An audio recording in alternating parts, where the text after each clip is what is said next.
প্ৰত্যেক বছৰে আহাৰ মাহৰ 7 তাৰিখে কামাখ্যা শক্তিপীঠত অম্বুবাচী মেলা অনুষ্ঠিত কৰা হয়।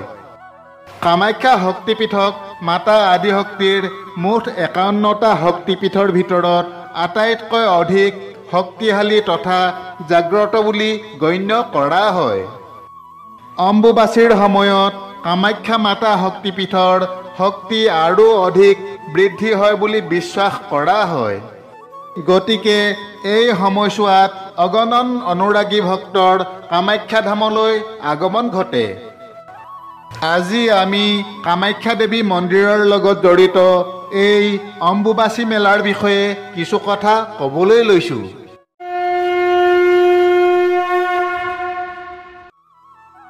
অম্বুবাচী হৈছে অসমৰ কামাখ্যা দেৱীৰ মন্দিৰত অনুষ্ঠিত এক বাৰ্ষিক ধৰ্মীয় উৎসৱ। এই অম্বুবাচী উৎসৱ অসমৰ নীলাচল পাহাৰত অৱস্থিত কামাখ্যা মন্দিৰৰ লগত জড়িত যদিও ই কেৱল অসমৰ ভিতৰতে সীমাবদ্ধ নহয়, কিয়নো অম্বুবাচী উৎসৱ বা মেলাৰ সময়ত কামাখ্যা মন্দিৰত ভাৰতৰ বিভিন্ন ৰাজ্য তথা পৃথিৱীৰ আন আন দেশৰ পৰা অহা হিন্দু ধৰ্মীয় লোকসকলৰ উপৰিও অন্যান্য ধৰ্ম সম্প্ৰদায়ৰ লোকো আহি উপস্থিত হয়। গতিকে অম্বুবাচী মেলা হৈছে কামাখ্যা মন্দিৰ কৰ্তৃপক্ষ তথা অসমৰ ৰাজ্যিক প্ৰশাসনৰ যৌথ উদ্যোগত আয়োজন কৰা এক বিশ্ব পৰিসৰৰ মহান হিন্দু ধৰ্মীয় উৎসৱ।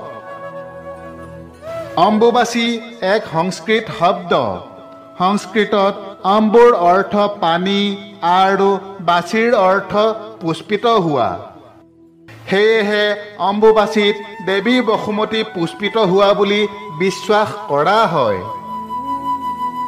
বহু মানুহে ইংৰাজী হিচাপ অনুসৰি জুন মাহৰ 22 তাৰিখে আৰু অসমীয়া হিচাপ অনুসৰি আহাৰ মাহৰ 7 তাৰিখে অম্বুবাচী মেলা অনুষ্ঠিত হয় বুলি বিশ্বাস কৰে।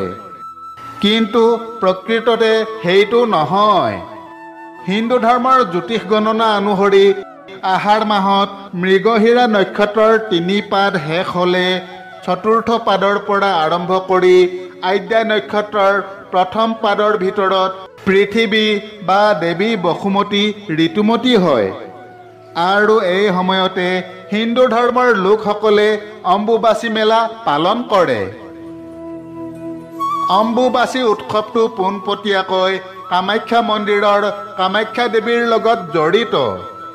কামাখ্যা দেৱী হৈছে মাতা আদিশক্তিৰ এক স্বৰূপ। কথা অনুসৰি মাতা আদিশক্তিয়ে প্ৰজাপতি দক্ষৰ পুত্ৰী সতীৰূপে জন্ম লৈছিল। সৃষ্টিকৰ্তা ব্ৰহ্মাৰ পৰামৰ্শ অনুসৰি প্ৰজাপতি দক্ষই কৈলাশপতি ভগৱান শিৱৰ লগত সতীৰ বিবাহ কৰাইছিল। শিৱ ভগৱান আছিল যদিও প্ৰজাপতি দক্ষই সেই কথা মানি ল'বলৈ ইচ্ছা কৰা নাছিল। সেয়েহে এবাৰ প্ৰজাপতি দক্ষই এক যজ্ঞ অনুষ্ঠান আয়োজন কৰি সেই যজ্ঞলৈ জীয়েক সতী আৰু জোঁৱায়েক শিৱক আমন্ত্ৰণ কৰা নাছিল। পিছে পিতৃৰ ঘৰত যজ্ঞ অনুষ্ঠান আয়োজন কৰাৰ খবৰ পাই স্বামী শিৱৰ বাধা স্বত্তেও সতী যজ্ঞ অনুষ্ঠানত উপস্থিত হৈছিল। কিন্তু যজ্ঞলৈ আহি সতীয়ে পিতাকৰ পৰা বহু তিৰস্কাৰ শুনিব লগা হৈছিল। পিতৃয়ে স্বামীৰ প্ৰতি কৰা তিৰস্কাৰ শুনি সতীয়ে যজ্ঞস্থলীতে প্ৰাণত্যাগ কৰিছিল। পিতাকৰ ঘৰত পত্নী সতীৰ দেহত্যাগৰ খবৰ পাই শিৱই দক্ষৰ যজ্ঞ ধ্বংস কৰি সতীৰ দেহটো উঠাই লৈ গৈছিল আৰু সতীৰ মৃতদেহ দাঙি লৈ বহুদিন ধৰি ঘূৰি ফুৰিছিল। তেতিয়া ভগৱান বিষ্ণুৱে সুদৰ্শন চক্ৰ প্ৰহাৰ কৰি সতীৰ দেহটো ছিন্ন ভিন্ন কৰি কাটি পেলাইছিল। দেৱী সতীৰ ছিন্ন দেহৰ অংশ যি যি স্থানত পৰিছিল পৰৱৰ্তী সময়ত সেই স্থানসমূহ একোটা শক্তিপীঠ ৰূপে গঢ় লৈ উঠিছিল। অসমৰ নীলাচল পাহাৰত দেৱী সতীৰ যোনি অংশ পৰিছিল। সেয়েহে নীলাচল পাহাৰৰ এই স্থান এক শক্তিপীঠ ৰূপে গঢ় লৈ উঠে। যাৰ নাম হয় কামাখ্যা শক্তিপীঠ বা কামাখ্যা মন্দিৰ। কামাখ্যা শক্তিপীঠত যিহেতু মাতা সতীৰ যোনি অংশ পৰিছিল, গতিকে এই কামাখ্যা শক্তিপীঠত দেৱীৰ যোনি পূজা কৰা হয়। সেই অনুসৰি বছৰত এবাৰ দেৱী কামাখ্যাৰ ৰজস্বলা অৰ্থাৎ ঋতুমতী হয় বুলি বিশ্বাস কৰা হয়। দেৱী কামাখ্যা যেতিয়া ৰজস্বলা হয়, সেই সময়ত কামাখ্যা মন্দিৰৰ দুৱাৰ বন্ধ কৰি দিয়া হয়। উক্ত সময়ছোৱাত দেৱীৰ পূজা কৰা নহয়। এই সময়তে কামাখ্যা ধামত অম্বুবাচী মেলা অনুষ্ঠিত হয়। অম্বুবাচী মেলাত ভাগ লৈ দেৱী মাতাৰ কৃপা প্ৰাপ্ত কৰাৰ উদ্দেশ্যে এই সময়ত কামাখ্যা মন্দিৰলৈ দেৱীৰ অনুৰাগী দেশী বিদেশী অনেক ভক্তৰ আগমন হয়। দেৱী মাতাৰ ৰজস্বলা কাল 3 দিন হয় আৰু 3 দিন পাছত অম্বুবাচী নিবৃত্তি হয়। চতুৰ্থ দিনা কামাখ্যা দেৱীৰ প্ৰতীকস্বৰূপ যোনি আকৃতিৰ এডোখৰ শিলাখণ্ড স্নান কৰোৱা হয়। তাৰ পাছত দেৱী মাতা কামাখ্যাৰ পূজা কৰি ভক্তসকলৰ বাবে মন্দিৰৰ দুৱাৰ খুলি দিয়া হয়। জনবিশ্বাস অনুসৰি অম্বুবাচী কালত দেৱী মাতা কামাখ্যাৰ আধ্যাত্মিক শক্তি জাগ্ৰত তথা বৃদ্ধি হয়। এই সময়ত কামাখ্যা দেৱীৰ পূজা কৰিলে ভক্তসকলৰ সকলো মনোকামনা পূৰ্ণ হয়। সেয়েহে অম্বুবাচীৰ সময়ত দেৱীৰ পূজা কৰিবলৈ কামাখ্যা মন্দিৰলৈ ভক্ত সাধকসকলৰ সমাগম বৃদ্ধি হয়। নীলাচল পাহাৰত অৱস্থিত শক্তিপীঠত মাতা আদিশক্তিৰ স্বৰূপ কামাখ্যা আৰু শিৱৰ অংশ ভৈৰৱৰ স্বৰূপ উমানন্দ। অম্বুবাচী উৎসৱ আহাৰ মাহত পালন কৰা হয়। অসমত অম্বুবাচী উৎসৱৰ অন্য নাম হৈছে হাত লগা আৰু আমতি বা আমেতি। অসমীয়া সমাজত অম্বুবাচী উৎসৱক হাত লগা বুলি কোৱা হয়। পিছে অসমীয়া সমাজতনো অম্বুবাচীক কিয় হাত লগা বুলি কোৱা হয়? বঙালী ভাষাত এটা কথা প্ৰচলিত আছে, কিসেৰ বাৰ কিসেৰ তিথি, আষাঢ়েৰ 7 তাৰিখ অম্বুবাচী। ইয়াৰ অৰ্থ এয়ে যে বাৰ তিথি জানিবলৈ প্ৰয়োজন নাই। আহাৰ মাহৰ 7 দিন হ'লেই অম্বুবাচী হয়। সেয়েহে চাগে অম্বুবাচীক অসমীয়া সমাজত হাত লগা বুলি কোৱা হয়।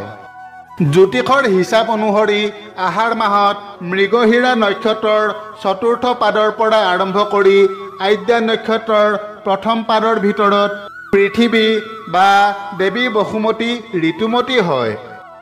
এই সময়ছোৱাতে হিন্দু ধৰ্মী লোকসকলে অম্বুবাচী পালন কৰে আৰু অসমীয়া সমাজত হাত লাগে। হাত লগা আৰম্ভ হোৱাটোক অম্বুবাচীৰ প্ৰবৃত্তি বুলি কোৱা হয় আৰু অম্বুবাচীৰ নিবৃত্তি মানে হৈছে অসমীয়া সমাজত হাত ভগা।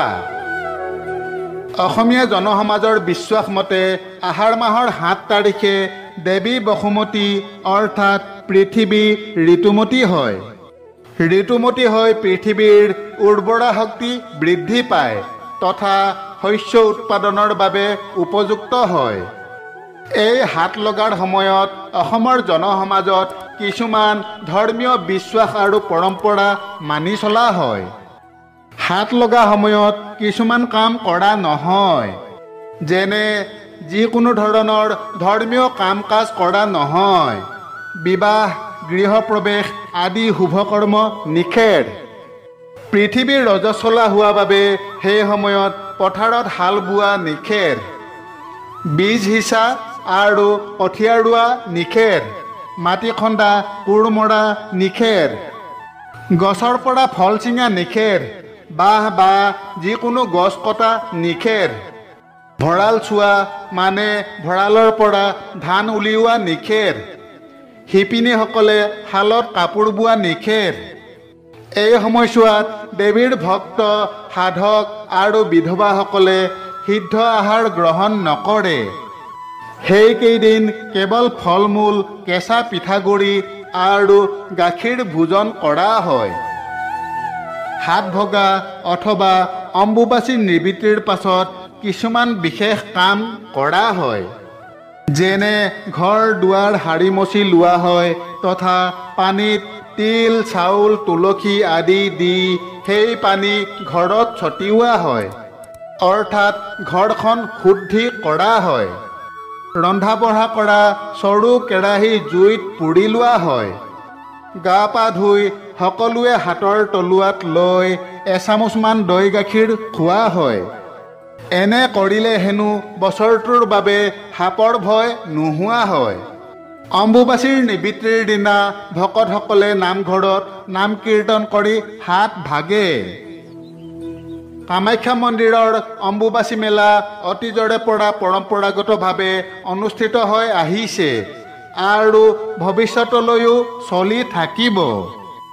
বান্ধৱসকল, এয়াই হৈছে অম্বুবাচী মেলা বা হাত লগা বিষয়ে এক সংক্ষিপ্ত কথা। আশা কৰোঁ আমাৰ আজিৰ কথাভাগ আপোনালোকৰ নিশ্চয় ভাল লাগিল। আগলৈ অন্য এক নতুন কথাৰ সৈতে পুনৰ লগ পোৱা আশাৰে তথা আপোনালোক সকলোৰে কুশল কামনাৰে আজিলৈ সামৰিছোঁ। জয় মা কামাখ্যা, জয় শ্ৰীকৃষ্ণ।